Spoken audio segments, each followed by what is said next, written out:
আসসালামু আলাইকুম, সবাই কেমন আছেন? আশা করতেছি সবাই খুব ভালো আছেন।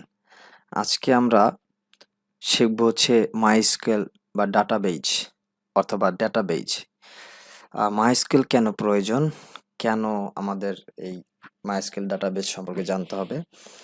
আ এই যুগে আমাদের অনেক তথ্যের প্রয়োজন হয় এবং সেই তথ্যগুলো স্টোর করে রাখার প্রয়োজন হয়।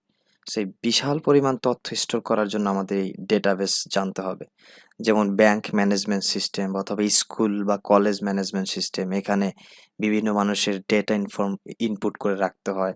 যেমন কারো স্যালারি অথবা আ আ স্কুল কলেজের স্টুডেন্টদের সংখ্যা এবং স্টুডেন্টদের রোল, তারপর ক্লাস পার্টিসিপেশনস, এই যে বিষয়গুলো এগুলো আমরা কোনো ওয়েবসাইটে স্টোর করে রাখতে চাই ডেটাগুলা।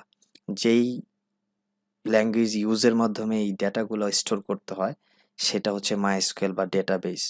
সো এ নিয়ে আমি বিশাল একটা লেকচার বানাবো বা বানাচ্ছি। আশা করতেছি এই ডেটাবেস শেখার মাধ্যমে আমরা এই বিষয়গুলো খুব সহজে জানতে পারবো এবং ওয়েবসাইটের আহ, একটা প্রাণ হচ্ছে ডেটাবেস। কারণ একটা ওয়েবসাইট সম্পূর্ণভাবে বিল্ড আপ করতে হলে এই ডেটাবেসের প্রয়োজন হয় এবং বিভিন্ন বিজনেস প্রতিষ্ঠানে ওই ডেটাবেসের বিশাল চাহিদা রয়েছে। সো চলেন দেখি আমরা ডেটাবেসে কি কি শিখবো, এই আমাদের আলোচ্য সূচি কি এই ভিডিও সিরিজে তা দেখে নেই। প্রথমে আমরা ইন্ট্রোডাকশন টু MySQL অর্থাৎ MySQL এর পরিচিতি সম্পর্কে জানবো। তারপর ইউজার ম্যানেজমেন্ট এইটা সম্পর্কে জানবো। তারপর MySQL বা ডেটাবেস সম্পর্কে জানবো। টেবিল অ্যান্ড ভিউজ কিভাবে ক্রিয়েট করতে হয় সেটা আমরা দেখবো।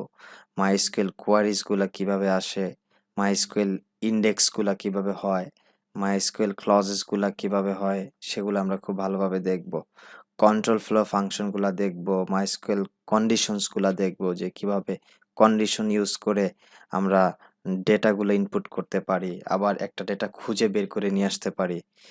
তারপর MySQL জয়েন, আমরা একটা টেবিলের সাথে আরেকটা টেবিল কিভাবে জয়েন করব, অথবা ইনফরমেশনগুলোর সাথে ইনফরমেশন কিভাবে জয়েন করব সেটা দেখব। অ্যাগ্রিগেট ফাংশন সম্পর্কে জানবো এবং সবশেষে MySQL মিসসেলেনিয়াস অর্থাৎ আরো বিভিন্ন ধরনের অ্যাট্রিবিউট থাকলে সেগুলো সম্পর্কে আমরা জানার চেষ্টা করব।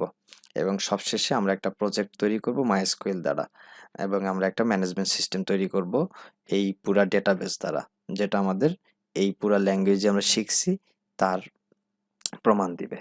আশা করতেছি আমার এই MySQL লেকচারটিতে, ভিডিও সিরিজটিতে আপনারা সবাই থাকবেন এবং দেখার চেষ্টা করবেন। সবাইকে ধন্যবাদ। আল্লাহ হাফেজ।